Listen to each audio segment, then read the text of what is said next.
ओम श्री गणेशाय नमः। श्री सरस्वत्यै नमः। श्री गुरुभ्यो नमः। विघ्नेश्वराय वरदाय सुरप्रियाय लंबोदराय सकलाय जगद्धिताय नागाननाय श्रुतियज्ञ विभूषिताय गौरीसुताय गणनाथ नमो नमस्ते। या कुन्देन्दुतुषारहार धवला या शुभ्रवस्त्रावृता या वीणावरदण्डमण्डितकरा या श्वेतपद्मासना या ब्रह्माच्युतशङ्करप्रभृतिभिर्देवैः सदा वन्दिता सा मां पातु सरस्वती भगवती निःशेषझाड्यापहा। गुरुर्ब्रह्मा गुरुर्विष्णु गुरुर्देवो महेश्वरः गुरुर्साक्षात् परब्रह्म तस्मै श्री गुरवे नमः। सिन्दूरारुणविग्रहान् त्रिनयनां माणिक्यमौलिस्फुरत् तारानायकशेखरां स्मितमुखीमापीनवक्षोरुहाम् पाणिभ्यामलिपूर्णरत्नचषकं रक्तोत्पलं बिभ्रतीं सौम्यां रत्नघटस्थरक्तचरणां ध्यायेत् परामम्बिकाम् ध्यायेत् परामम्बिकाम्। जय हाटकेश जय अंबा जय श्री ललिता देवी। આજે આપણે લલિતા સહસ્ત્રનામ સ્તોત્રના નામના અર્થના વિડીયોની છેલ્લી વિડીયો 26મી વિડીયો કરી રહ્યા છીએ। દેવીની કૃપાથી આપણું કાર્ય આજે પૂર્ણ થવા જઈ રહ્યું છે। તો 171 શ્લોકથી 182 શ્લોક સુધીનું આજે આપણે વિવેચન જોવાનો પ્રયત્ન કરશું। લગભગ હવે બધા નામ પર્યાય સમાન જ આવે છે। આગળ ખૂબ બધી વિવેચના દેવીની વિભૂતિની બધી થઈ ગઈ છે, એને જ લગતા બધા નામ હવે આવે છે। તો સ્ક્રીન શેર કરીએ। 171મો શ્લોક। દક્ષિણા દક્ષિણારાધ્યા દરસ્મેર મુખાંબુજા કૌલિની કેવલાનર્ઘ્ય કૈવલ્ય પદદાયિની। દક્ષિણા દક્ષિણારાધ્યા એટલે દક્ષિણ અને અદક્ષિણ, અર્થાત જ્ઞાની અને અજ્ઞાની બંને જેની આરાધના કરે છે તે। તંત્રમાં એવો આદેશ છે કે બાલાયામ ઉભયાચારઃ શ્રી વિદ્યામ તથૈવ ચ, એટલે બાલા દેવી શક્તિ લલિતા શક્તિની આરાધના એ ઉભયાચાર બંને આચારથી થાય છે। એટલે દક્ષિણ અને અદક્ષિણ, જ્ઞાની અને અજ્ઞાની અર્થાત વામ માર્ગી બંને એની આરાધના કરી શકે છે। એટલે દક્ષિણ માર્ગના જે હોય એ કેવળ કર્મફળની ઈચ્છા રાખનાર હોય, અને અદક્ષિણ બીજો અર્થ એવો આપ્યો છે, એક અર્થ એવો આપ્યો અદક્ષિણ એટલે અજ્ઞાની વામ માર્ગીને, બીજો અર્થ એવો આપે છે કે મુમુક્ષુ, એક કર્મફળની ઈચ્છા રાખનાર અને બીજા મોક્ષની ઈચ્છા રાખનાર, એ બંને એની આરાધના કરે છે અને દેવી બંને એને ભોગ અને મોક્ષ પ્રદાન કરે છે। ત્યાર પછીનો શ્લોક જોઈએ। ત્યાર પછીનું નામ દરસ્મેર મુખાંબુજા। દરસ્મેર મુખાંબુજા એટલે મંદ હાસ્યયુક્ત, એ દેવીનું નામ છે મંદ હાસ્યયુક્ત। બીજો અર્થ એવો આપ્યો છે કે દર એટલે ભય, અને ભયના સમયે જેના મુખારવિંદનું સ્મરણ થાય છે તે, એટલે નિર્ભયા શક્તિ। અને ત્રીજો અર્થ એવો આપ્યો છે કે દર એટલે આદર, આદરથી જેનું મુખ પ્રસન્ન થાય છે તે। ત્યાર પછી નું નામ છે કૌલિની કેવલા। કૌલિની કેવલા, અને પછીનું નામ એમાં આવશે અનર્ઘ્ય કૈવલ્ય પદદાયિની. એટલે કેવલા પછી અવગ્રહ છે અને પછી એનો અ થાય છે એટલે અનર્ઘ્ય કૈવલ્ય પદદાયિની એ નામ આવશે. પણ પેલા કૌલિની કેવલા વિશે જોઈ લઈએ. કૌલિની કેવલા એટલે કૌલ માર્ગનું પાલન કરનારી. કેવલા એટલે સર્વ ધર્મોથી વિમુક્ત ગુણાતીતા સ્વરૂપ જે છે દેવીનું. કેવલ પદ એટલે બ્રહ્મ વિદ્યા, અને એ બ્રહ્મ વિદ્યાનું કૌલ માર્ગનું પાલન કરનારા દેવી એટલે કૌલિની કેવલા. ત્યાર પછી છે અનર્ઘ્ય કૈવલ્ય પદદાયિની. અમૂલ્ય અને પરિચ્છિન્ન. અનર્ઘ્ય એટલે અમૂલ્ય, પરિચ્છિન્ન એવા કૈવલ્ય પદને આપનાર, પ્રાપ્ત કરાવનાર.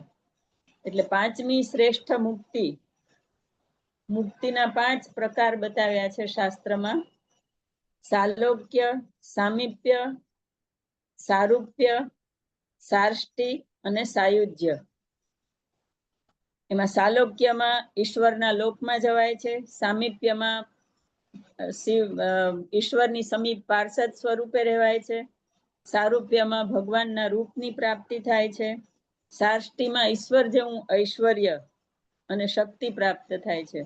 અને સાયુજ્ય મુક્તિ કે જે બ્રહ્મ જ્યોતિ કે ભગવાનના સ્વરૂપની અંદર સમાઈ જવાય એવો મોક્ષ મળે એને સાયુજ્ય મુક્તિ કહે છે. અને દેવીની આરાધના કરવાથી એ અનર્ઘ્ય કૈવલ્ય પદ, પાંચમી જે સાયુજ્ય મુક્તિ છે એ પ્રાપ્ત થાય છે.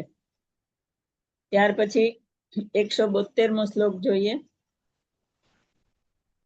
સ્તોત્ર પ્રિયા સ્તુતિમતી સ્તુતિ સંસ્તુત વૈભવા મનસ્વિની માનવતી મહેશી મંગલાકૃતિ. સ્તોત્ર પ્રિયા જેને સ્તુતિ પ્રિય છે, સ્તોત્ર પ્રિય છે તે, ગુણ અને કીર્તન જેને પ્રિય છે એવા દેવી. નવધા ભક્તિનો એક પ્રકાર જ છે શ્રવણ અને કીર્તન, એ બધું કરવું. આગળ એક નામ આવી ગયું આપણે નામ પારાયણ પ્રીતા. એમાં પણ એ જ બતાવ્યું કે દેવીને નામ પારાયણ છે એ ગમે છે. અહીંયા પણ સ્તોત્ર પ્રિયા એનું પર્યાય નામ છે. સ્તોત્રના 6 લક્ષણ બતાવ્યા છે શાસ્ત્રમાં કે નમસ્કારસ તથા શિષ્ટ સિદ્ધાંતોક્તિ પરાક્રમ વિભૂતિ પ્રાર્થનાત્યેતિ ષડવિધમ સ્તોત્ર લક્ષણમ. આ 6 વસ્તુ જેમાં હોય, સ્તોત્ર હોય, સિદ્ધાંત હોય, પરાક્રમ હોય, વિભૂતિ હોય, પ્રાર્થના હોય, એ બધા લક્ષણ જેની અંદર હોય એને સ્તોત્ર કહેવાય છે. એવા સ્તોત્ર જેને પ્રિય છે એવા દેવી લલિતા. ત્યાર પછી છે સ્તુતિમતી, સ્તુતિમય, જેની લોકો પ્રેમપૂર્વક સ્તુતિ કરે છે તે. રહસ્યાર્થ એનો એવો છે કે મૌનમ સ્તુતિ, મૌન છે એને સ્તુતિ કીધી છે. એટલે મૌનમાં રહેનાર દ્રષ્ટા બ્રહ્મનો જે પ્રકાર છે, નિર્વિકલ્પ બ્રહ્મ, એને સ્તુતિમતી કીધા છે. પછી છે શ્રુતિ સંસ્તુત વૈભવા, જેના વૈભવ અને પ્રતિષ્ઠાના શ્રુતિ પણ વખાણ કરે છે. શ્રુતિ એટલે વેદ આદિ, એ પણ જેના વખાણ કરે છે. વેદ, ઉપનિષદ અને બ્રહ્મ સ્વરૂપ, એ બધા બ્રહ્મ સ્વરૂપ ભગવતીના વખાણ કરે છે. એટલે શ્રુતિ સંસ્તુત વૈભવા. ત્યાર પછીનું નામ છે મનસ્વિની.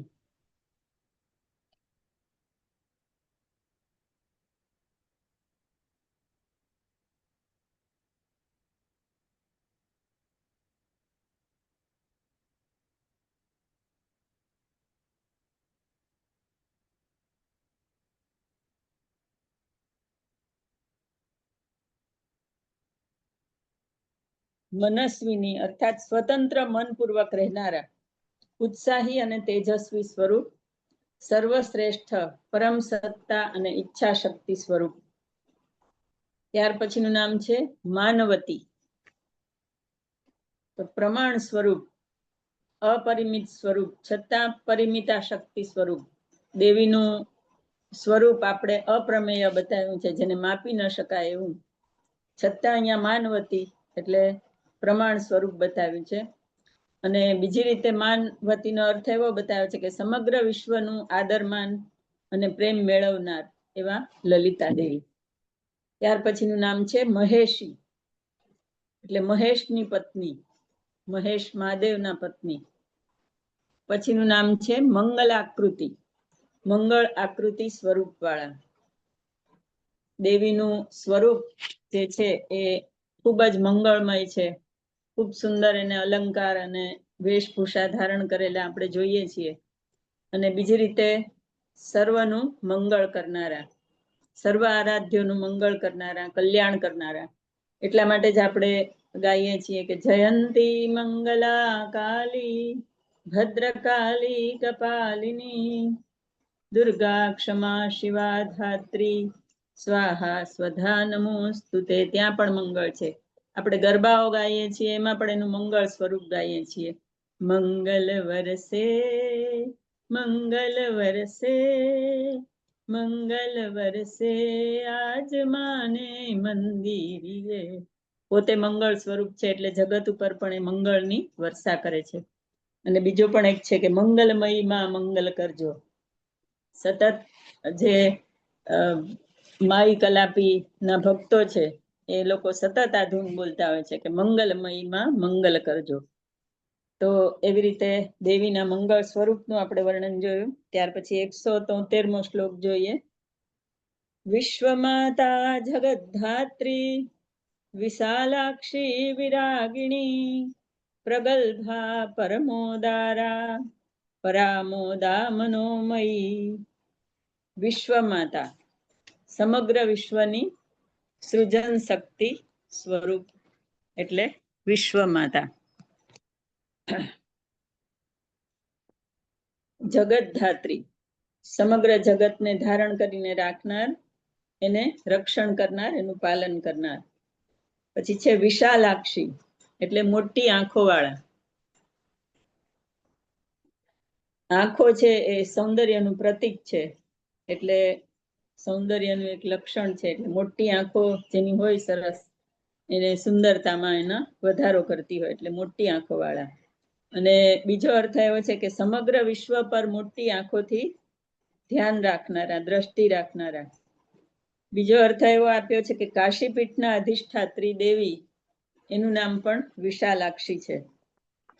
અને શ્રી ચક્રમાં પણ વિશાલ પીઠનો એક ન્યાસ છે, અને એને એ નેત્ર સ્થાનમાં થાય છે, એટલા માટે એને વિશાલાક્ષી કીધા છે.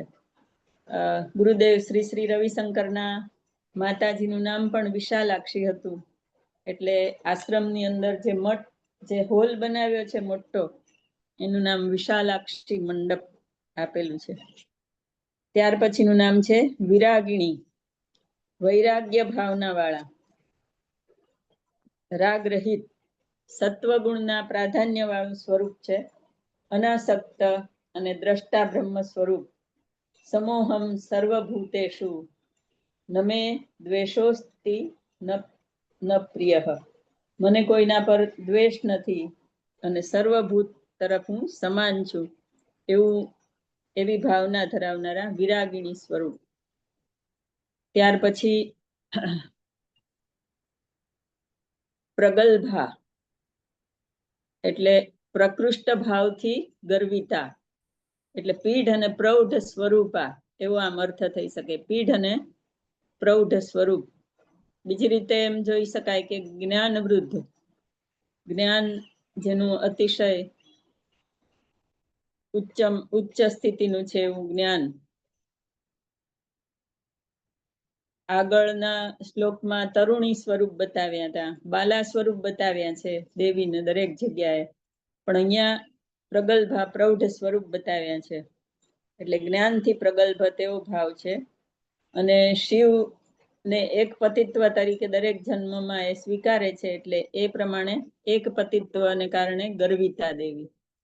આને માટે એક સુંદર શ્લોક પણ છે. આપણે જે જોયું ને કે આગળ બાલા સ્વરૂપ છે, પછી યુવતી સ્વરૂપ અને પછી પ્રૌઢા સ્વરૂપે એક શ્લોક અમે લોકો દર નવરાત્રિમાં પ્રાર્થના વખતે ગાઈએ છીએ.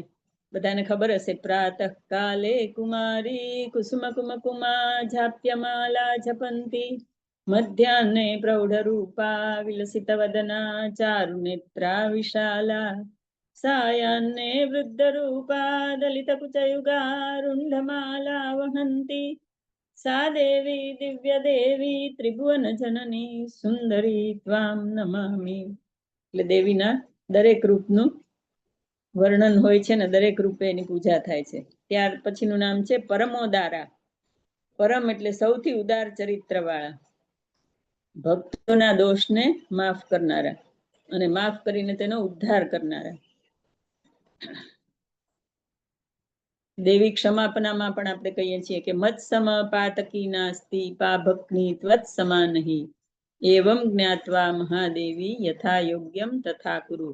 તો એ કરુણાનો જ ભાવ છે કે તમે કરુણામય છો, તમે મા સ્વરૂપ છો અને મા જે છે એ કોઈ દિવસ બાળકનું ખરાબ ઈચ્છે નહીં, એટલે પરમોદારા, સૌથી ઉદાર ચરિત્ર વાળા. ત્યાર પછીનું નામ છે પરમોદા, સૌથી શ્રેષ્ઠ આનંદ આપનારા. દેવી આનંદમયી છે, આનંદમયી ચૈતન્યમયી સત્યમયી પરમે. તો એવા સૌથી શ્રેષ્ઠ આનંદ આપનારા દેવી આનંદ લહરી કહેવાય છે, આનંદ લહરી સ્વરૂપ એને, એટલે પરમોદા. પછી પરમ શ્રેષ્ઠ એ બીજો અર્થ એનો એવો આપ્યો છે કે પરમ શ્રેષ્ઠ ઉદ એટલે જળ, સમુદ્ર સ્વરૂપ, અને બ્રહ્મની એટલે પરમ ઉદ એટલે જળ સ્વરૂપ, સમુદ્ર સ્વરૂપ. બ્રહ્મની સંજ્ઞા પણ ઉદ એટલે ઉદક અને પાણી એવો થાય છે. એટલા માટે જ આપણે કહીએ છીએ કે આપો જ્યોતિ, આપ એટલે પાણી, આપો જ્યોતિ રસોમૃતમ બ્રહ્મ ભૂર્ભુવ સ્વરોમ. એટલે દરેક રીતે પરમોદાના એવા અલગ અલગ અર્થ આપ્યા છે. ત્યાર પછીનું નામ છે મનોમયી, એટલે મન પ્રધાન, મનની સ્પંદન શક્તિ અને સ્ફુરણ શક્તિ રૂપ છે દેવી. મનને સૌ પ્રથમ એકાગ્ર કરીને જ જ્ઞાન માર્ગમાં અગ્રેસર થઈ શકાય છે, અને તેથી તેવા એકાગ્ર અને બ્રહ્મલીન મન વાળી. અને મન છે એ ભાવનાનું એ દ્યોતક છે, એટલે ભાવપૂર્વક દેવીની પૂજા કરીએ તો પણ દેવી પ્રસન્ન થાય છે, એટલે મનોમયી. ત્યાર પછી 174મો શ્લોક જોઈએ. વ્યોમકેશી વિમાનસ્થા વજ્રિણી વામકેશ્વરી પંચયજ્ઞ પ્રિયા પંચ પ્રેતાધિસાયિની પંચયજ્ઞ પ્રિયા પંચ પ્રેતમંચાધિસાયિની. વ્યોમકેશી, વ્યોમકેશ એટલે આકાશ જેના કેશ છે, વ્યોમ એટલે આકાશ, આકાશ જેના કેશ છે તે, એટલે વિરાટ સ્વરૂપનો બોધ છે. અહીંયા દેવીની સર્વ વ્યાપકતા બતાવી છે, અને સમગ્ર મહાકાશની સ્વામીની તરીકે એનું વર્ણન છે. બીજું વ્યોમકેશ એટલે શિવનું નામ પણ વ્યોમકેશ છે, અને તેની શક્તિ એટલે વ્યોમકેશી, ચિદ્રૂપા ભગવતી. ત્યાર પછીનું નામ છે વિમાનસ્થા. વ્યોમકેશ નામ આવે એટલે સિરિયલ યાદ આવી જાય, વ્યોમકેશ બક્ષીની, જે બહુ સરસ સિરિયલ હતી. વિમાનસ્થા, અવકાશયાનમાં રહેનારા, જીવાત્માની ગતિની સાક્ષી, દેવયાન પિતૃયાન એ બધા માર્ગથી જતા જીવો પર દ્રષ્ટિ રાખનારા, એટલે વિમાનસ્થા. પછી બીજો અર્થ એવો છે કે માન એટલે પરિમિત, અને વિમાન એટલે અપરિમિત સ્વરૂપ. દેવીનું અપરિમિત અમાપ સ્વરૂપ બતાવે છે. પછી વિશિષ્ટ આદર અને માનમાં રહેનાર, વિમાન એટલે વિશિષ્ટ આદર અને માનમાં રહેનાર. અને બીજો એક મને આજે યાદ આવ્યું કે મંત્ર માતૃકા પુષ્પમાલાની અંદર સૌથી પહેલા શ્લોકમાં દેવીના સિંહાસનનું વર્ણન છે. રત્નસંભ સહસ્ત્ર નિર્મિત સભા મધ્યે વિમાનોત્તમે. તો એમાં એનું જે સિંહાસન છે એને સહસ્ત્ર રત્ન સ્તંભની અંદર, એના મંડપની અંદર, વિમાનની અંદર એનું સિંહાસન બતાવ્યું છે. એ આપણે મંત્ર માતૃકા પુષ્પમાલા વખતે જોયું હતું. એટલે એવી રીતે એમાં પણ કહી શકાય કે વિમાનસ્થા, વિમાનમાં રહેનારા. ત્યાર પછીનું નામ છે વજ્રિણી, વજ્રને રાખનારા, વજ્ર સમાન કઠોર. દેવી છે એ બંને સ્વરૂપે છે, કરુણામય પણ છે અને કઠોર પણ છે. દરેક જ્ઞાની અને સજ્જન પુરુષો માટે કહેવાય જ છે કે વજ્રાદપી કઠોરાની મૃદુની કુસુમાદપી. અને માતા સ્વરૂપ છે તો માતાએ આ બંને સ્વરૂપે બાળક સાથે વ્યવહાર કરવો જ પડતો હોય છે. જ્યારે બાળકને લાલન પાલન કરવાનું હોય ત્યારે કરુણામય સ્વરૂપ હોય એનું, પણ જ્યારે બાળકને સન્માર્ગે લઈ આવવાનું હોય, એની કાંઈ ભૂલ માટે, એના અપરાધ માટે એને દંડ કરવાનો હોય તો માતાએ કઠોર પણ થવું પડે છે, અને થવું જ જોઈએ. તો જ બાળક સાચા રસ્તા પર જીવનમાં ચાલી શકે. ત્યાર પછીનું નામ છે વામકેશ્વરી. વામકેશ તંત્રની અધિષ્ઠાત્રી દેવી. વામકેશ એ શિવનું પણ નામ છે અને તેની ઈશ્વરી શક્તિ.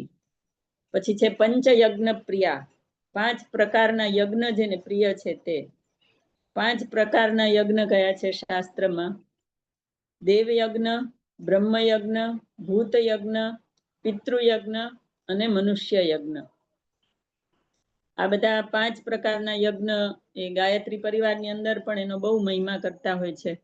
અને ભૂત યજ્ઞ ને એ બધા માટે આપણે જે ચણ નાખીએ અને બધા પ્રાણીઓને પાણી પાવા માટે મૂકીએ, એ બધું કરીએ, ગાયને ઘાસ નાખીએ, માછલાને બધું નાખીએ, બધા ભૂત યજ્ઞ છે.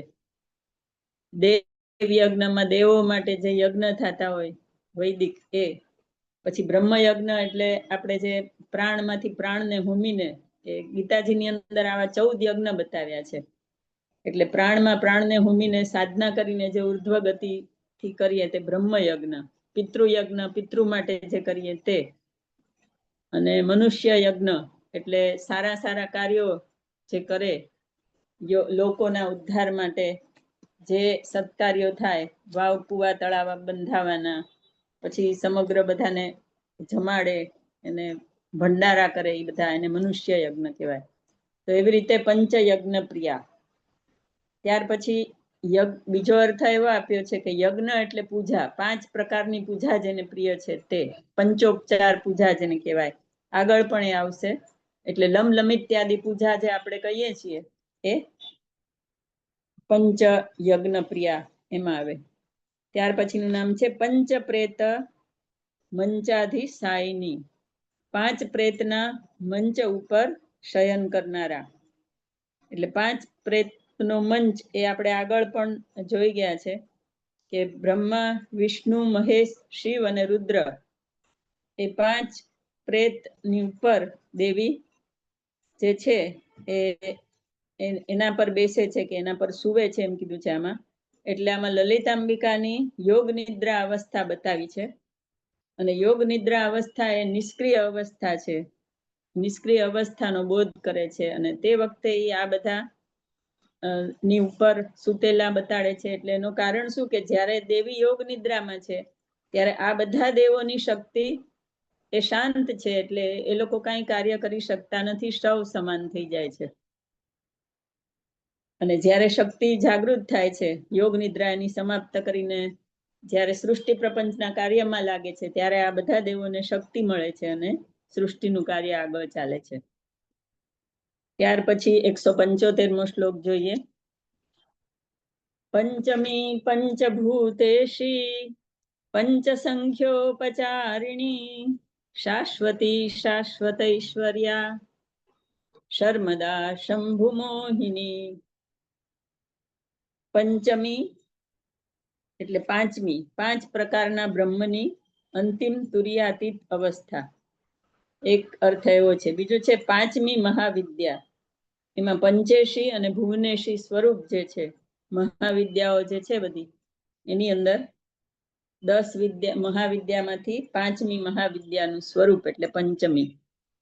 પ્રણવની 5મી રશ્મિ અને 5મા આકાશ સ્વરૂપ. પ્રણવને 5 રશ્મિ બતાવી છે અને આકાશના પણ 5 સ્વરૂપ બતાવ્યા છે. એ બધા દેવી સ્વરૂપ છે એટલે પંચમી. ત્યાર પછીનું નામ છે પંચભૂતેશી એટલે 5 મહાભૂતોના સ્વામીની. પૃથ્વી, જળ, વાયુ, આકાશ અને અગ્નિ. એ 5 તત્વોથી જ વિશ્વનું નિર્માણ થાય છે એટલે પંચભૂતેશી. પછી પંચ સંખ્યોપચારિણી 5 પ્રકારની પૂજાથી જેની પૂજા થાય છે તે. આપણે આગળ જોયું પંચયજ્ઞ વખતે પણ, અહીંયા પણ એ જ નામ પાછું આવ્યું, પંચ સંખ્યોપચારિણી, 5 પ્રકારની પૂજાથી જેની પૂજા થાય છે. ગંધ, પુષ્પ, ધૂપ, દીપ અને નૈવેદ્ય. પંચોપચાર પૂજા. આપણે જ્યારે લમ ઇત્યાદિ પૂજા કરીએ છીએ તો એ પંચોપચાર પૂજા જ છે. આપણે તો એ પૂજા ભાવનાત્મક કરીએ છીએ, પણ એને પ્રયોગાત્મક પૂજામાં પણ એનો ઉપયોગ થતો હોય છે. ત્યાર પછી છે શાશ્વતી, નિત્ય સ્વરૂપ, અચલ, હંમેશા રહેનારા એટલે શાશ્વત. ઉપાસકોને શાશ્વત સિદ્ધિ પ્રદાન કરનારા એ બીજો અર્થ છે એટલે શાશ્વતી. ત્યાર પછીનું નામ છે શાશ્વત ઐશ્વર્યા, નિત્ય ઐશ્વર્ય વાળા. એકથી બીજું નામ પર્યાય સ્વરૂપે જ આવે છે. નિત્ય ઐશ્વર્ય વાળા, જેના ઐશ્વર્યનો કદી હ્રાસ થતો નથી, એવા શાશ્વત ઐશ્વર્ય વાળા દેવી. પછી શર્મદા, શર્મ એટલે સુખ અને સુખ આપનારા, સાંસારિક અને પારમાર્થિક બંને પ્રકારના સુખ અને ભોગ અને મોક્ષ એ બધું આપનારા. શર્મ એટલે સુખ આપનારા. પછી છે શંભુ મોહિની, એટલે શિવના મોહિની, શિવને મોહ પમાડનારા અને શિવને વશમાં રાખનારા. ત્યાર પછી 176મો શ્લોક લઈએ. ધરાધર સુતા ધન્યા, ધર્મિણી ધર્મવર્ધિની, લોકાતીતા ગુણાતીતા, સર્વાતીતા શમાત્મિકા. ધરા એટલે પૃથ્વી, એટલે પૃથ્વી તત્વનું સ્વરૂપ, ધારણા શક્તિ સ્વરૂપ અને લકાર સ્વરૂપ. લકાર સ્વરૂપ છે એ પૃથ્વી તત્વનું સ્વરૂપ છે. પછી ધરસુતા એટલે પર્વતના પુત્રી, હિમાલયના પુત્રી પાર્વતી સ્વરૂપ. પછી છે ધન્યા, કૃતાર્થા, કૃતાર્થ જે કૃતાર્થ સ્વરૂપ છે, ધનનો લાભ કરાવનાર હોય એને પણ ધન્યા કે છે.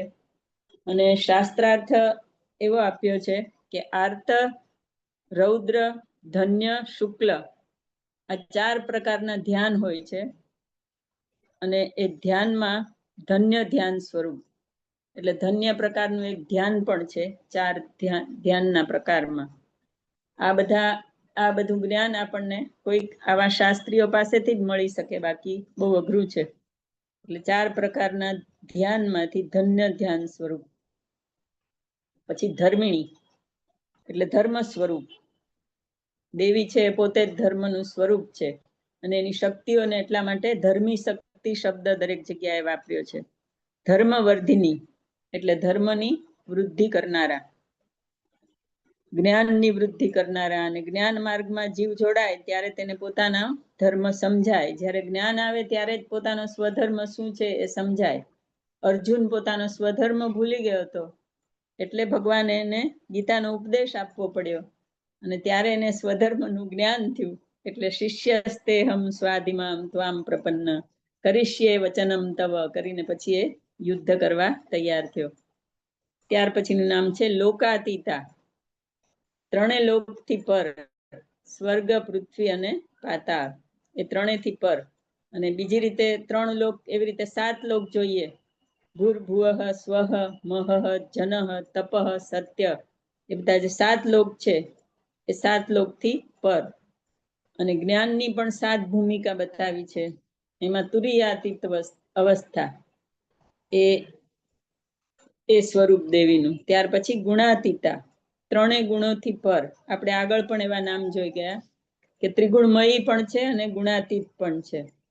ત્યાર પછી સર્વાતીતા, સર્વથી પર. ક્ષમાશ્રિતા, શમ અર્થાત નિવૃત્તિની આશ્રિતા દેવી.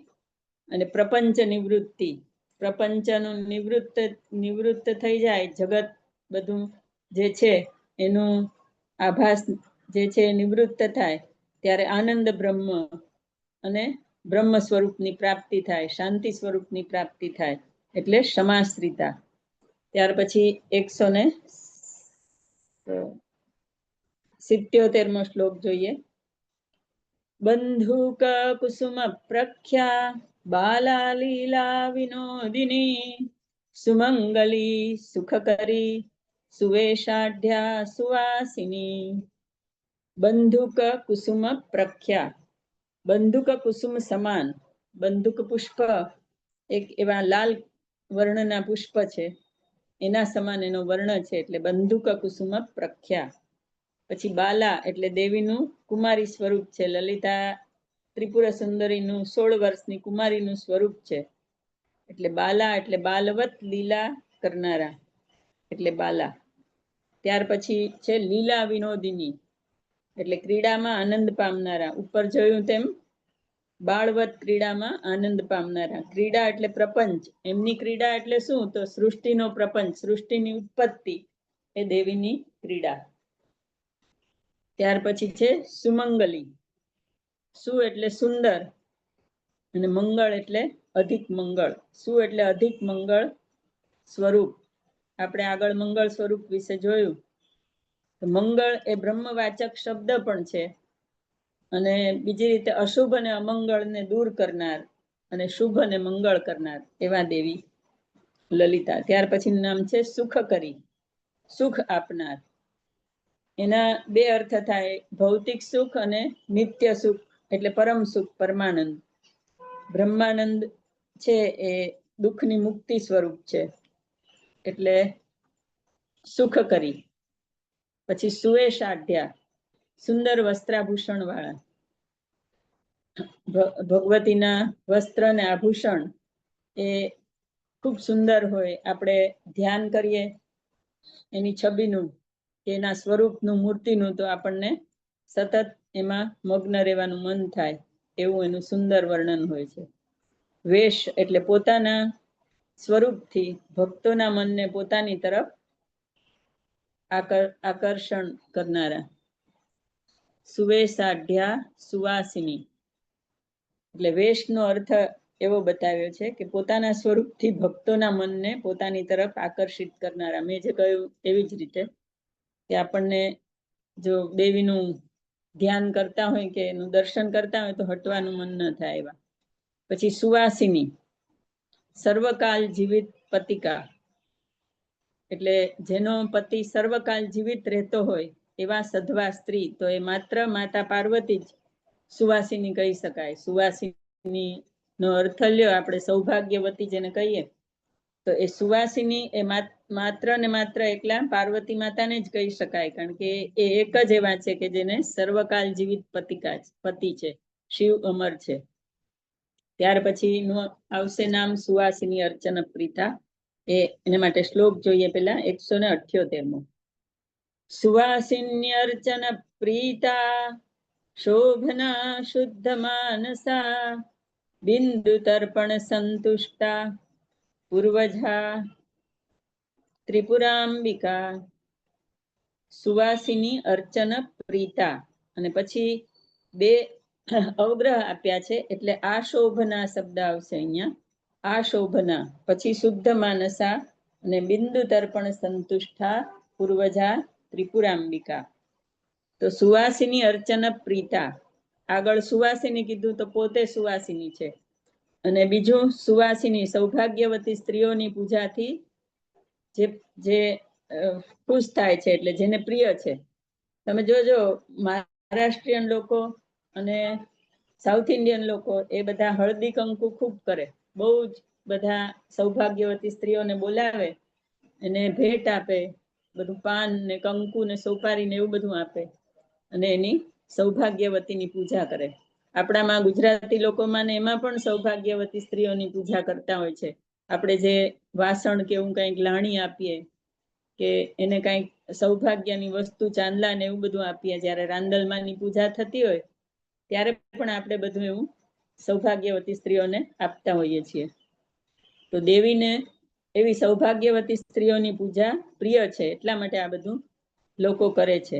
તો હવે સુવાસિની એનો અર્થ આપણે આમાં જોઈએ કે આગળ તો કીધું કે જેનો પતિ જીવિત હોય, સદા જીવિત હોય એ સુવાસિની, પણ દેવીના પ્રતિકરૂપ જગતની બધી સ્ત્રીઓ છે, એટલે સ્ત્રીય સમજતા સકલ જગત સુ એ દેવીમય છે, એટલા માટે બધી સ્ત્રીઓને સુવાસિની ગણી શકાય. અને એમાં એક અમરકોશ છે, એની અંદર તો કીધું છે કે ચિરંટી તુ સુવાસિની. ચિરંટી એટલે શું? તો ચિરમ અદતિ પિતૃગૃહાત પતિગૃહમ. ચિરમ અટતી, ચિરંટી એટલે ચિરમ અટતી એટલે પિતાનું ઘર છોડીને હંમેશ માટે પતિના ગૃહમાં જે રહે છે લાંબા સમય માટે કે હંમેશ માટે, એને સુવાસિની કહેવાય. અને ઘરમાં સુષ્ટુ એટલે ઉત્તમ વાસ કરનાર સુવાસિની. આપણા શાસ્ત્રોએ સ્ત્રીની પૂજાનું પણ પ્રાધાન્ય સ્વીકાર્યું છે કે યત્ર નાર્યસ્તુ પૂજ્યંતે રમંતે તત્ર દેવતા. એટલા માટે આ વાંચ્યા પછી ને આ સમજ્યા પછી એવું સમજવાનું કે ધારો કે કોઈનો પતિ ન હોય કે વિધવા સ્ત્રી આપણે જેને કહીએ, એને પણ લોકો હવે સુવાસિની અર્ચના હોય, હળદી કંકુ હોય ત્યારે બોલાવતા હોય છે, અને એને પણ એની પણ માન એનું પણ કરતા હોય છે, એને બધું આપે છે અને એની પણ પૂજા કરે છે. એટલે આ અર્થ જોયા પછી આપણે એ સમજી શકીએ કે માત્ર સૌભાગ્યવતી એટલે જેના પતિ જીવિત હોય એ જ સૌભાગ્યવતી નથી, પણ જે પિતાના ગૃહેથી હંમેશ માટે પતિના ગૃહમાં રહી છે અને ઉત્તમ વાસ જેને કર્યો છે એ બધી સ્ત્રીઓને સુવાસિની ગણી શકાય. ત્યાર પછીનો નામ છે આશોભના. અતિશય સુંદર સ્વરૂપ વાળી સ્ત્રી. સચ્ચિદાનંદ બ્રહ્મને પણ શોભન કહ્યું છે, એટલે સચ્ચિદાનંદ બ્રહ્મનો બોધ છે, સત્યમ શિવમ સુંદરમ સ્વરૂપ. પછી છે શુદ્ધ માનસા, શુદ્ધ મનવાળા. મનના બે પ્રકાર છે, શુદ્ધ વાસના અને અશુદ્ધ વાસનામય. શુદ્ધ એટલે વાસના રહિત અને અશુદ્ધ એટલે વાસનામય. શુદ્ધ મન છે એ મુક્તિ પ્રાપ્ત કરે છે અને અશુદ્ધ મન છે એ બંધનમાં બંધાય છે. તો દેવી છે શુદ્ધ માનસા છે, મુક્તિ આપનારા છે. બિંદુ તર્પણ સંતુષ્ટા. શ્રી ચક્રના મધ્ય બિંદુની અંદર તર્પણ એટલે પૂજા કરવાથી જે સંતોષ પામે છે. બીજો ગુઢાર્થ એવો છે કે બિંદુ એટલે જીવ, એટલે જીવાત્મ ભાવનું તર્પણ સમર્પણ કરીને બ્રહ્માત્મ ભાવમાં તાદાત્મ્ય તમે કરો, એનાથી દેવી સંતોષ પામે, એટલે બિંદુ તર્પણ સંતુષ્ટા.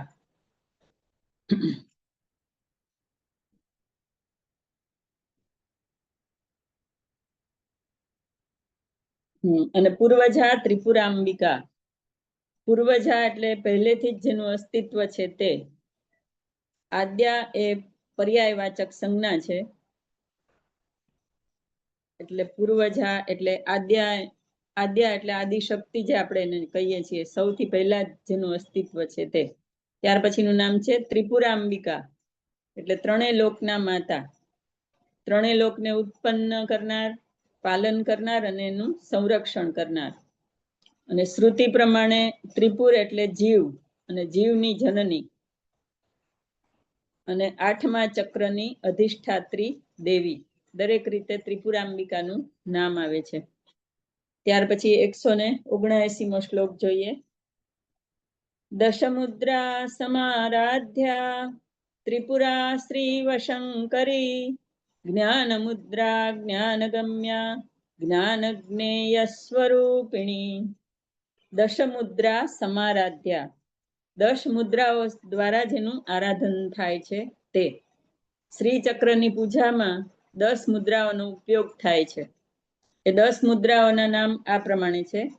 એક સર્વ સંક્ષોભણી, સર્વ વિદ્રાવિણી, સર્વાકર્ષિણી, સર્વ વશંકરી, સર્વાન્મોદિની, સર્વ મહંકુશા, સર્વ ખેચરી, સર્વ બીજા, સર્વ યોની, સર્વ ત્રિખંડા. આ 10 જે છે મુદ્રા એ શ્રી ચક્રના અલગ અલગ ચક્ર પૂજનમાં આ મુદ્રાઓથી પૂજા થાય છે. અને સમષ્ટિ એટલે એકત્ર પૂજનમાં 10મી મુદ્રાથી માત્ર પૂજન થાય છે. અને આ મુદ્રાઓ જે છે એ બધી 10 મહાસિદ્ધિને આપે છે. અણિમા, લઘિમા, મહિમા, ઈશિત્વ, વશિત્વ, પ્રાકામ્ય, ભુક્તિ, ઈચ્છા, પ્રાપ્તિ અને સર્વકામ. એ 10 સિદ્ધિઓ આ 10 મુદ્રાથી પૂજા કરવાથી મળે છે. એટલે 10 મુદ્રા સમારાધ્યાનું આ વર્ણન છે. ત્યાર પછીનું નામ છે ત્રિપુરા શ્રી વશંકરી. ત્રિપુરા શ્રી નામની 5મા ચક્રની એક અધિષ્ઠાત્રી દેવી છે અને દેવીને વશમાં રાખનાર અર્થાત તેની પ્રેરક શક્તિ. એટલે ત્રિપુરા શ્રી વશંકરી, ત્રિપુરા શ્રી દેવીને વશમાં રાખનાર 5મા ચક્રની દેવી છે. 5મા ચક્રની અધિષ્ઠાત્રી દેવી એને મુખ્ય સામ્રાજ્ઞી રૂપે લલિતા દેવી વશમાં રાખે છે, અર્થાત તેની પ્રેરક શક્તિ છે. અને ત્રિપુરા શ્રી એટલે 3 લોકની સમૃદ્ધિના કારણરૂપ ચક્રનાયિકા. અને તેની વશંકરી એટલે સમસ્ત ચક્રેશ્વરી દેવી લલિતાંબિકા. ત્યાર પછી છે જ્ઞાન મુદ્રા. જ્ઞાન મુદ્રા સ્વરૂપ તર્જની અને અંગૂઠો એ બંનેનું મિલન કરાવી 3 આંગળીઓને અલગ રાખો એટલે જીવ અને બ્રહ્મનું મિલન, અને 3 સત્વ અને રજ તમસ ગુણને દૂર રાખીને જે મુદ્રા બને એ જ્ઞાન મુદ્રા કહેવાય છે. એને ભદ્રા મુદ્રા પણ કહેવાય છે. એટલે જ્ઞાન મુદ્રા સ્વરૂપ દેવી છે. આ જ્ઞાન મુદ્રા ને ભદ્રા મુદ્રા કહેવાય છે. અને દક્ષિણામૂર્તિ સ્વરૂપ મહેશ્વરે આ જ મુદ્રાથી સનંદન સનકાદી જે બધા 4 ભાઈઓને આત્મજ્ઞાન આપ્યું હતું એ પણ મૌનમાં માત્ર મુદ્રા માત્ર વડે એને જ્ઞાન આપ્યું હતું. એવી આ જ્ઞાન મુદ્રા છે એ દેવી સ્વરૂપ છે, ભદ્રા મુદ્રા. ત્યાર પછી છે જ્ઞાનગમ્ય. જ્ઞાનથી જ જેને જાણી શકાય તે, અર્થાત પ્રત્યક્ષ અને પરોક્ષ એ બંને જ્ઞાનથી જેને જાણી શકાય તે બોધગમ્ય. ત્યાર પછી જ્ઞાન જ્ઞેય સ્વરૂપિણી. દ્રષ્ટિ અને દ્રશ્ય સ્વરૂપ. આમ તો ભગવતી છે જ્ઞાતૃ જ્ઞાન અને જ્ઞેય 3 સ્વરૂપ આપણે આગળ જોઈ ગયા છીએ, પણ વિશિષ્ટ ભાવમાં જ્ઞાન એટલે વિદ્યા અને જ્ઞેય એટલે વેદ્ય, જે જાણવા યોગ્ય છે તે. ત્યાર પછી આપણે 180મો શ્લોક જોઈએ.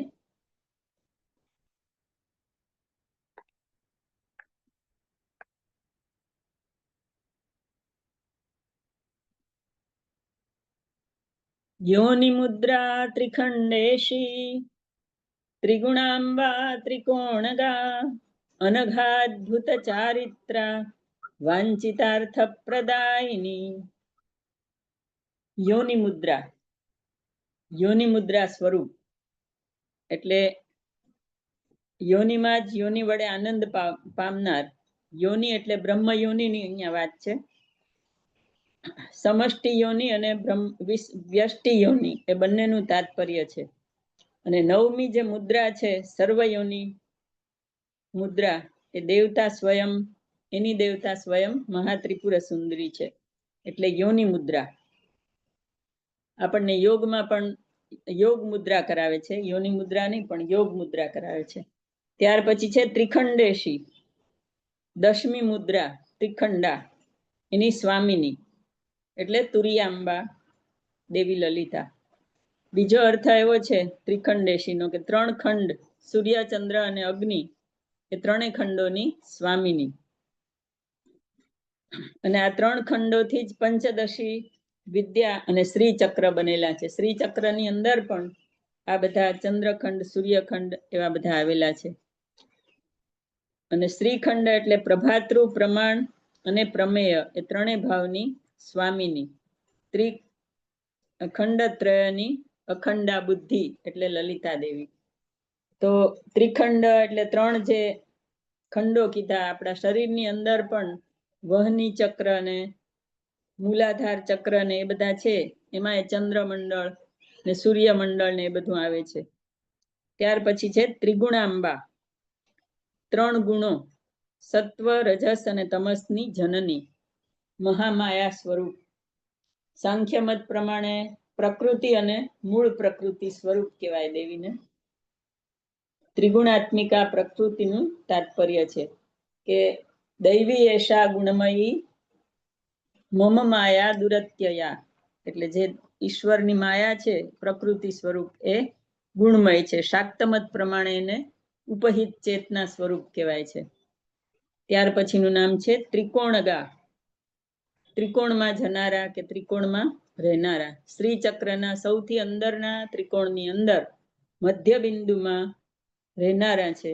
બિંદુ સ્વરૂપ મૂળ પ્રકૃતિનો બોધ છે એટલે ત્રિકોણગા. પછી અનઘા એટલે પાપ અથવા દુઃખ રહિત. દેવી છે નિર્વિકાર સ્વરૂપ છે, તેથી કર્મ પાપ પુણ્ય એ બધું એને બાદ કરતું નથી. અનઘા અને અદ્ભુત ચારિત્રા. અહીંયા શબ્દ એવી રીતે જ આપ્યો છે, અનઘા પછી અવગ્રહ છે એટલે અ લેવાનો, એટલે અનઘા અને અદ્ભુત ચારિત્રા એ બે શબ્દ અલગ છે. એટલે અદ્ભુત ચરિત્ર, આશ્ચર્યકારક ચરિત્રોને ધારણ કરનારા. દેવીના વિવિધ સ્વરૂપોનું આપણે આગળ પણ વર્ણન જોયું. હવે અનઘાદભૂત ચારિત્રા. ત્યાર પછી છે વાંચિતાર્થ પ્રદાયિની. ભક્તના વાંછિત ઈચ્છિત જે ફળ હોય એને આપનારા, સર્વ આશાઓની પૂર્તિ કરનારા. એટલે શ્રીયંત્રમાં પણ એક સર્વાશાપુર ચક્ર છે, સર્વાશા પરિપૂર ચક્ર એવું જે ચક્ર છે એના સ્વામીની, એટલે વાંછિતાર્થ પ્રદાયિની. ત્યાર પછી 181મો શ્લોક જોઈએ. હવે આ બે શ્લોકની અંદર શિવ અને શક્તિના ઐક્ય સ્વરૂપનું વર્ણન છે. અભ્યાસાતિશય જ્ઞાતા ષડધ્વાતીત રૂપિણી અવ્યાજ કરુણામૂર્તિરજ્ઞાનધ્વાંત દીપિકા. અભ્યાસાતિશય જ્ઞાતા, અતિશય અભ્યાસ અને તપથી જ જેને જાણી શકાય એવા દેવી. બ્રહ્મ જ્ઞાન પ્રાપ્તિ માટે અનેક જન્મોના અભ્યાસનો પરિપાક થાય ત્યારે તમને બ્રહ્મ જ્ઞાન પ્રાપ્ત થાય. એક જ વખતના ધ્યાનથી કે એક જ વખતના પ્રયત્નથી આ બધું મળવું મુશ્કેલ છે. એટલા માટે અભ્યાસાતિશય જ્ઞાતા, અતિશય અભ્યાસથી જ જાણી શકાય તેવા. પછી નું નામ છે ષડધ્વાતીત રૂપિણી. 6 પ્રકારના ઉપાસના માર્ગથી પર. ષડધ્વા 6 પ્રકારના જ્ઞાન માર્ગ, એનાથી અતીત એવું સ્વરૂપ દેવીનું જે છે એ. હવે જે ષડધ્વા પ્રકાર છે એનું આમાં વર્ણન આપ્યું છે શ્યામાનંદનાથે, કે ષટ પદાધ્વા, ષટ ભુવનાધ્વા, ષટ વર્ણાધ્વા, ષટ તત્વાધ્વા, ષટ કલાધ્વા અને ષટ મંત્રાધ્વા. એ શ્રી ચક્રની સડાધાર પૂજાના બોધક છે. અને આ બધી પૂજાના ઉપાસનાના સ્વરૂપથી દેવીની પૂજા થાય છે. અને દેવી એ પૂજાથી પણ પર છે. બીજો અર્થ એવો આપ્યો છે કે વેદોપચાર, વૈષ્ણવોપચાર, શૈવોપચાર, દક્ષિણાચાર, વામાચાર અને સિદ્ધાચાર. આ બધાથી જે અતીત છે, કૌલ માર્ગ સ્વરૂપ એ દેવીનું સ્વરૂપ છે. ત્રીજો અર્થ છે ષટ ચક્ર સ્થિત ડાકીની આદિ યોગીની સ્વરૂપ, જેનું વર્ણન આપણે આગળના શ્લોકોમાં જોઈ ગયા. એ પણ દેવીનું સ્વરૂપ છે. એટલે ષડધ્વાતીત રૂપિણી, એના આટલા બધા અર્થ આપ્યા છે. ત્યાર પછી છે અવ્યાજ કરુણામૂર્તિ. અસીમ કરુણામય દેવીનું સ્વરૂપ, અપાર કૃપા કરનાર. આગળ પણ આપણે એવા કૃપામય નામ ઘણા બધા જોઈ ગયા. એવું એક નામ છે અવ્યાજ કરુણામૂર્તિ. ત્યાર પછીનું નામ છે અજ્ઞાન ધ્વાંત દીપિકા. અજ્ઞાન રૂપી અવિદ્યાના અંધકારનો નાશ કરનાર દીપક સ્વરૂપ. દીપકનું કાર્ય અંધકારમાં પ્રકાશ કરનારું, જ્યોતિ સ્વરૂપ એવો પ્રકાશ કરનારું હોય છે. એવી રીતે દેવી જે છે શ્રી વિદ્યા સ્વરૂપ દેવી એ અજ્ઞાન રૂપી અવિદ્યાના અંધકારને દૂર કરનાર દીપક સમાન છે. ત્યાર પછી 182મો શ્લોક લઈએ. આબાલ ગોપ વિદિતા સર્વાનુલ્લંઘ્ય શાસના શ્રી ચક્રરાજ નિલયા શ્રીમદ ત્રિપુર સુંદરી. આબાલ ગોપ વિદિતા, બાળકથી લઈને વૃદ્ધ સુધી બધા જેને જાણે છે તે.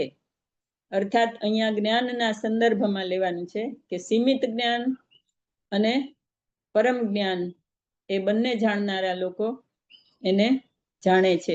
એ બધા વડે જાણી શકાય છે. એવી રીતે અહીંયા વર્ણન આપ્યું છે. ત્યાર પછી છે સર્વાનુલ્લંઘ્ય શાસના, જેનું શાસન સર્વથી અનુલ્લંઘનીય છે. એટલે એના દેવીની સત્તાને કોઈ પ્રતિકૂળ નથી જઈ શકતું, એની સામે નથી થઈ શકતું, એનું ઉલ્લંઘન નથી કરી શકતું. બ્રહ્મા, વિષ્ણુ અને મહેશ પણ દેવીની આજ્ઞાનું ઉલ્લંઘન કરી શકતા નથી.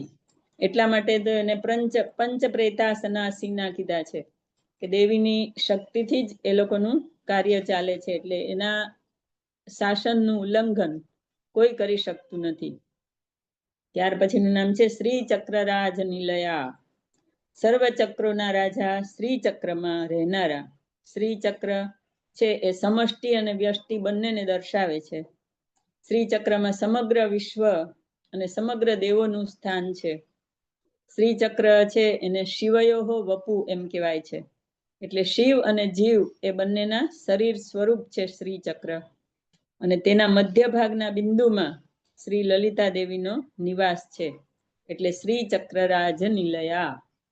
અને શ્રીમદ ત્રિપુર સુંદરી, જેનું આપણે આટલા વખતોથી આપણે આરાધન અને વિવેચન કરી રહ્યા છે, એ નામ શ્રીમદ ત્રિપુર સુંદરી. શ્રીયુક્ત ત્રિપુર શિવના સુંદરી શક્તિ, એટલે શિવ એ ત્રિપુર હર છે અને એને ત્રિપુર પણ કહેવાય છે. બ્રહ્મા, વિષ્ણુ અને મહેશ એ ત્રણ રૂપ છે, એટલે એને ત્રિપુર કહે છે. પરમ શિવ, એમાં બ્રહ્મા ઉપરનો ભાગ ઉપર ભાગે છે, વિષ્ણુ મધ્યમાં અને રુદ્ર છે એ અધો ભાગમાં છે. તો એવા ત્રિપુરના સુંદરી, એવા શિવના સુંદરી એટલે શ્રીમદ ત્રિપુર સુંદરી લલિતા દેવી. ત્યાર પછી 183માં શ્લોકનો અડધો ભાગ. શ્રી શિવા શિવશક્ત્યૈક રૂપિણી લલિતાંબિકા. શ્રી શિવા, શિવા એટલે પાર્વતી, શિવા અને શક્તિ, શ્રી શિવા શિવશક્તિ ઐક્ય રૂપિણી. શિવા અને શિવ એની એક શક્તિ સ્વરૂપ એવા શ્રી લલિતાંબિકા. શિવશક્તિનું ઐક્ય આપણે દરેક જગ્યાએ બધા શ્લોકની અંદર અનુભવ્યું. દરેક જગ્યાએ જ્યાં પણ વાત આવે ત્યાં તરત બતાવે છે કે આ શિવ શક્તિના ઐક્યને બતાવે છે. અને ખરેખર શિવ અને શક્તિ એ બંને એક જ છે. આપણે પણ આરતીમાં ગાઈએ છીએ કે એ બે એક સ્વરૂપ અંતર નવધરશો. ભોળા ભવાનીને ભજતા, ભોળા ભૂધરને ભજતા, ભવસાગર તરશો. ઓમ જયો જયો માં જગદંબે.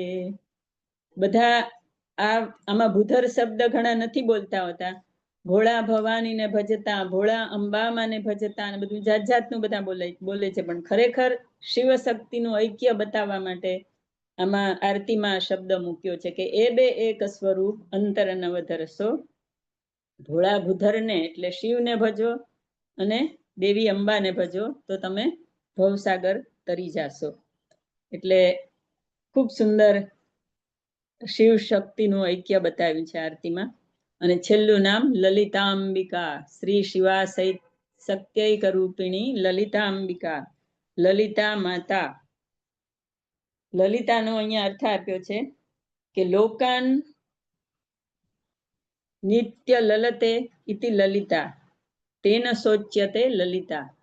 લોકોને હંમેશા લોકો અને ભાવોથી જે પર છે, અથવા તો લોકો અને ભાવોને જે સુંદર અને પ્રકાશિત કરે છે, આનંદિત કરે છે, એ મહાશક્તિ ને મહાવિદ્યા એટલે લલિતા દેવી. અને પ્રયાગ પીઠ કરીને એક છે, એના અધિષ્ઠાત્રી દેવી એટલે પણ લલિતા દેવી. એવમ શ્રી લલિતા દેવ્યા નામ સાહસ્ત્રકમ જગુહુ.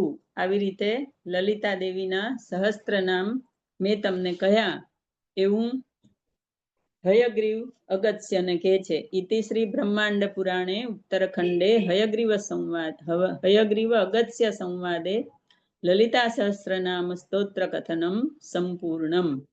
બ્રહ્માંડ પુરાણની અંદર ઉત્તરખંડમાં હયગ્રીવ અને અગત્યના સંવાદમાં આ જે લલિતા સહસ્ત્રનામ સ્તોત્ર છે એનું આપણે કથન અહીંયા સંપૂર્ણ કર્યું. હવે આ છેલ્લો જે 183મો શ્લોક છે એ માત્ર એનું એક જ પદ શા માટે આપ્યું, કે અડધો જ શ્લોક શા માટે? શ્રી શિવા શિવશક્ત્યૈક રૂપિણી લલિતાંબિકા, એ ખરેખર અડધો જ શ્લોક છે. પછી આ તો એક પ્રક્ષેપ ઉમેર્યો છે કે આવી રીતે હું તમને નામ મેં કીધા એમ, પણ શ્લોક અડધો જ છે. હવે એના માટે પણ કંઈક રહસ્ય છે. એ રહસ્ય ગર્ભિત છે. કુટસ્થ બ્રહ્મનું રહસ્ય રહસ્યાવસ્થા કહેવાય છે. એટલા માટે એનો અડધો જ શ્લોક આપ્યો છે. અને આ રહસ્ય જે છે એ માત્ર ગુરુથી જ જાણી શકાય છે. એટલે આપણે એના પર કઈ વધારે પ્રકાશ પાડી શકીએ નહીં. પણ એવું કહે છે કે અડધો શ્લોક એટલા માટે છે કે એ કુટસ્થ બ્રહ્મના રહસ્ય સ્વરૂપ અવસ્થા છે, એટલે એને અડધા શ્લોકમાં વર્ણિત કર્યું છે. આવી રીતે શ્રી લલિતા દેવીના સહસ્ત્ર નામનો રસાસ્વાદ દેવાનો આપણે ખૂબ સુંદર પ્રયત્ન કર્યો. અને ત્યાર પછી એનું બધું પેલા પૂર્વ ભાગમાં એનું વર્ણન હોય અને ઉત્તર ભાગમાં એની અંદર ફલશ્રુતિ પણ આપેલી છે કે લલિતા સહસ્ત્ર નામનો પાઠ કરવાથી સાધકને શું શું ફળ મળે છે. રોગ નિવૃત્તિ, શાંતિ. આપણે સ્તોત્રના અર્થમાં પણ આ બધું આવી જ ગયું, પણ એ ઉપરાંત પણ ઘણું બધું એના ફલશ્રુતિમાં આપેલું છે. એટલે લલિતા દેવીનું આરાધન કરવાથી તમને ભોગ અને મોક્ષ મળે છે. પછી લલિતા દેવીના સહસ્ત્ર નામ બોલનારને કે એના આરાધના કરવાને અન્ન વસ્ત્રની કમી નથી પડતી. એટલે બધી જ રીતે ફળદાયી આ વસ્તુ છે. તો આપણે અહીંયા સ્તોત્ર પૂરું કર્યું. તો પેલા અપરાધ સહસ્ત્રાણીના અપરાધ ક્ષમાપનના 2 શ્લોક કરી લઈએ. યદક્ષર પદ ભ્રષ્ટમ માત્રાહીનમ ચ યદ ભવેત તત્સર્વં ક્ષમ્યતામ દેવી પ્રસીદ પરમેશ્વરી. અપરાધ સહસ્રાણી ક્રિયતે હર્નિશં મયા દાસોહમિતિ મામ મત્વા ક્ષમસ્વ પરમેશ્વરી. ઓમ પૂર્ણમદઃ પૂર્ણમિદં પૂર્ણાત પૂર્ણમુદચ્યતે પૂર્ણસ્ય પૂર્ણમાદાય પૂર્ણમેવાવશિષ્યતે. ઓમ અસતો મા સદ્ગમય તમસો મા જ્યોતિર્ગમય મૃત્યોર્મા અમૃતમ ગમય. ઓમ શાંતિ શાંતિ શાંતિ. સર્વે ભવન્તુ સુખિનઃ સર્વે સંતુ નિરામયા સર્વે ભદ્રાણિ પશ્યન્તુ મા કશ્ચિદ દુઃખમાપ્નુયાત. ઓમ શાંતિ શાંતિ શાંતિ. તો આપણો પ્રયાસ અહીંયા પૂરો થયો. જ્યારે શરૂ કર્યું ત્યારે એમ લાગતું હતું કે આ આટલું મોટું કાર્ય કેવી રીતે પૂર્ણ થશે, કારણ કે 1000 નામ અને 182 શ્લોક એના અર્થનું વિવેચન કરવું એટલે બહુ મોટી વાત હતી મારા માટે તો. અને આપણે આ જે કર્યું કાર્ય એના માટે આપણી સંસ્કૃતિની એક ઉપલબ્ધિ કહી શકાય. એ કર્યાથી મને ઘણો સંતોષ અને આનંદ થયો છે. અને એના માટે સૌથી પ્રથમ આભાર માનીએ પેલા ડોક્ટર જે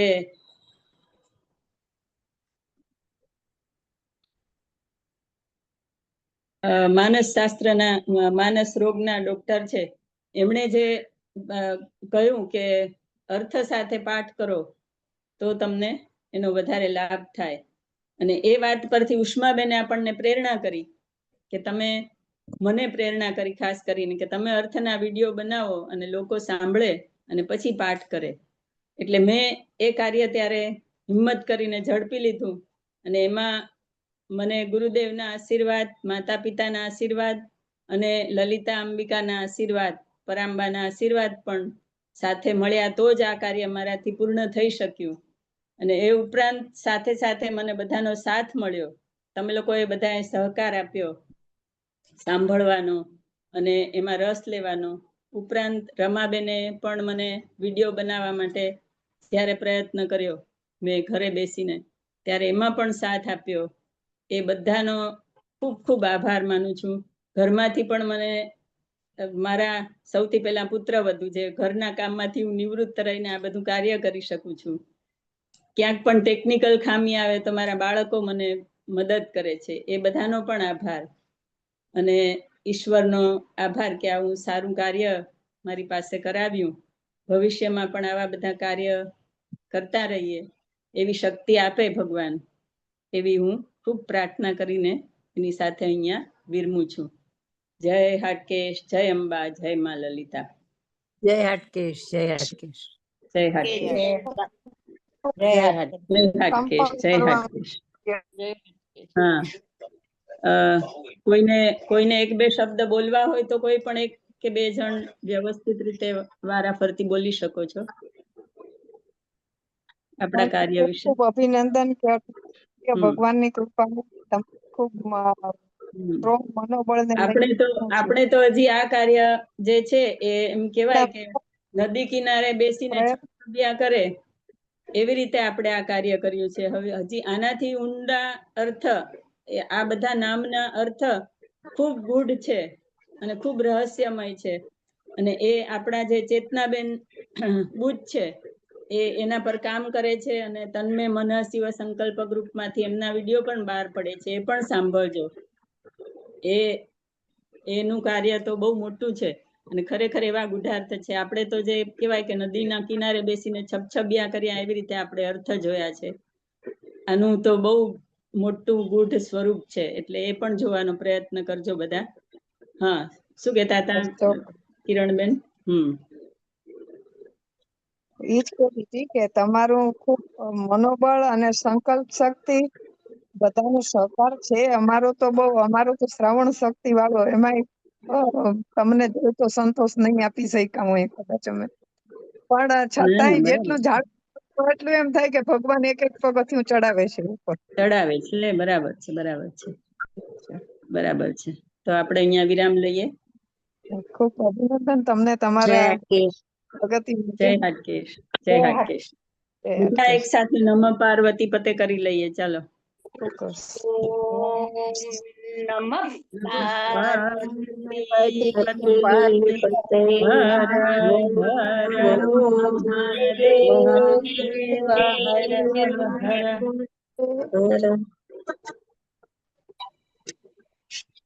હલો.